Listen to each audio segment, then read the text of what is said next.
Heading into Big Ten Media Days next week, where I will be in Chicago talking to players, talking to coaches, and going through some storylines. One of the ones that I'm watching and very excited about, quite honestly, is that of John Henry Daley and the Michigan defense. Talked a lot about Bryce Underwood and what I think that offense might be able to do now that they got a really great offensive coordinator in Jason Beck. But now let's talk about Jay Hill, Kyle Whittingham, John Henry Daley, and how everything that Michigan wants is right in front of them.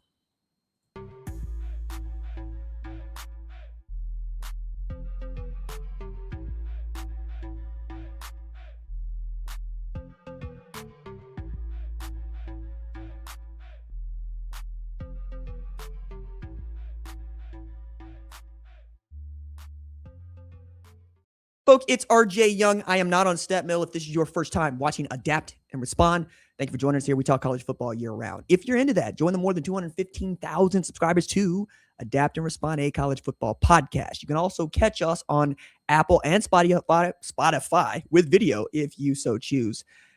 Heading into Big Ten Media Days next week, I'm taking account of some of the storylines that I'll be looking for throughout the season, as well as at Big Ten Media Days. And as always, Michigan is going to dominate a big part of that conversation, especially when players and Kyle Whittingham make it to Chicago. Very excited about that one. They're also going to have to talk about something that happened in the offseason for the third consecutive year.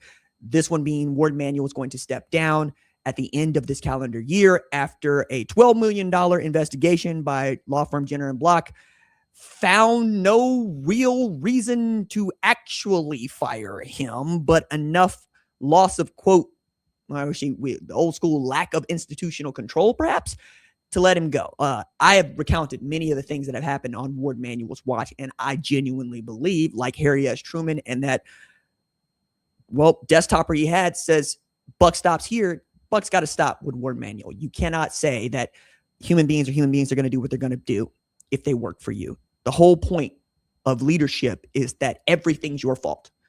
You don't get any wins. That's the only way great organizations work. That's why everybody trusts the person in charge, and you will get your flowers when it's time to get your flowers. You're also handsomely paid for the job.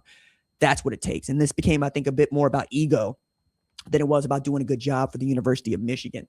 Because when Warde Manuel's saying things like, I don't want anybody to say this happened despite Warde Manuel, you're forgetting that the rest of us also record history. And I think it's getting just a little too tight, your grip on that desk for that job. And I'm glad that Michigan is moving in a different direction. Also, you get to put this really interesting up and down era, last 5 years, behind you. And one of the ways you're going to do that is with Kyle Whittingham as head coach. So Warde Manuel hire, so he will get the credit for whatever Whittingham does. And I think it's going to be pretty good, right?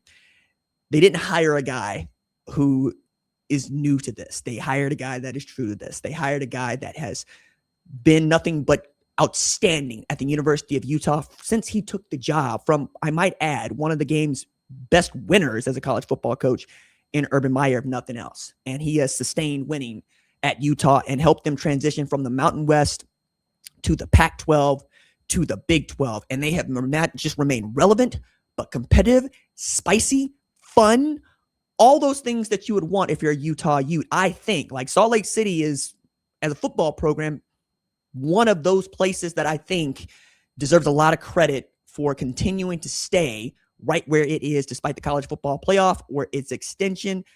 It's always in the fight, right? And Whittingham is a big reason as to why. Now at Michigan, Whittingham is going to get every single resource that is available to anybody at any time, anywhere. He's got a $12 million quarterback. He was able to hire the offensive coordinator, defensive coordinator he wanted. Not his second choices, his first choice. He's going to get the DC at BYU and Jay Hill, and of course the OC and Jason Beck. And now he's been able to add more of the guys that he knows can play for him and contribute from Utah to Michigan. And none is bigger than John Henry Daley, a guy who really broke out in 2024 and then 2025, monster season. 11 starts for him at edge before he got injured. 48 tackles, 17 and a half tackles for loss, 11 and a half sacks, 2 forced fumbles. That's an All-American. First team All-American stat line I just gave you right there. And now he's going to be playing edge for the University of Michigan, where he is tasked with being one of its leaders walking into the door, which means you got to learn the way that Go Blue does it, ingratiate yourself with Go Blue, and then perhaps be the kind of example people want to follow before you are asked to give voice to what is following. He joked to On3 that it's not normal to, quote, add 103 new guys to my family, but he's already got some buy-in, right? The quote that I really loved that he gave on 3 was, I'd say a lot of the guys already had those expectations. Now they've got some guidance. They knew what the end goal was, but there was a lot of different things going on. Being able to have a coach like Coach Witt come in, one of the most respected coaches in college football, who's all business, says, hey, this is what you need to do to be successful. I think a lot of guys have really bought into that. I wouldn't say it's been a complete cultural reset. A lot of guys already had individual goals and aspirations. They've just been given the platform and atmosphere to really excel. I think that's perfectly summed up. I do. I think you're telling Michigan now, hey, look, I know how to win. And I know that winning is a part of the DNA here. And you've had some success, some tremendous success here. You can trust me. But I know how to win. I also expect you to reach the standard that I set, and I would expect you to make me reach the standard that I set. I think it's going to be mutual both ways. And I hesitate to say it's a honeymoon period, but they're having fun, man. And I think Michigan fans are ready to have fun again. The Jim Harbaugh era goes away completely with Ward Manuel stepping down in December, which means we're going to get one more season of, some holdover here. But for the most part, all the guys that were associated with that staff are now gone. Right? And it also means that any wins that you get now, you can savor in a way that I don't know that you could, years ago. I mean, I'm not shy about saying it, guys. I'm bagging on Michigan for what it's done off the field, and for the scandals that it's been bagging for itself over the last few years. It ain't fun. It is my job, and I would much rather that Michigan be good and everybody be on the same page of why they're good. No cheating, no feds indicting your offensive coordinator, no inappropriate relationships with staff members. If you still just want to run the football, play hard-nosed defense, that's Michigan football. And you know what? It's fun. When Michigan's good, Ohio State's good, everything is good. When Arkansas is good, I would say this about a number of other schools, but I don't wish bad things on them. And I think a guy like John Henry Daley can help you reset. I also wonder how the rest of the Big Ten looks at Kyle Whittingham in Michigan and John Henry Daley, because you're bringing in yet another outstanding coach from another place where he's done nothing but win, like Kurt Signetti, James Madison coming to Indiana. There's ways in which you can see some similarities, but mostly I wonder if Whittingham is going to run into any roadblocks at all, culturally speaking. I don't think so, because it's not as if he's treading lightly, but he's not also trying to slaughter sacred cows, if you will. Some of y'all watched The Odyssey. Some of y'all did not. Apollo's sacred cows. You don't kill them. That's where the term sacred cows come from. There are no sacred cows. There usually are. And there are usually consequences for slaughtering them, just like there were in The Odyssey.